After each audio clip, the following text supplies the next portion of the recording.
Hello, students.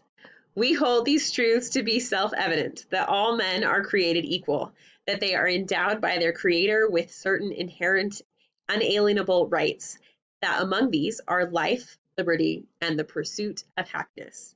Thomas Jefferson wrote that in 1776, and it has been this country's goal since then to try to make those words true. In this assignment, you're going to be looking at the Declaration of Independence.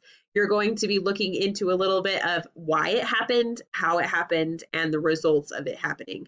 So as we're looking at it, there are a couple things I wanted you to be aware of. So you're going to look at the language of the Declaration of Independence. This was written a long time ago, so you're going to have to read very carefully. You might need to pull out a dictionary because there's going to be some rough words in there that you probably aren't familiar with. Or it might help to read it out loud or have somebody else read it out loud to you. Sometimes when we hear things, they're easier to understand than if we are just trying to read them. You're also going to practice your skills of interpreting primary sources, checking a secondary source for bias. And then because some of the comments were that you guys don't like instructions with a lot of text, let me tell you what the instructions say so that you don't have to actually read them.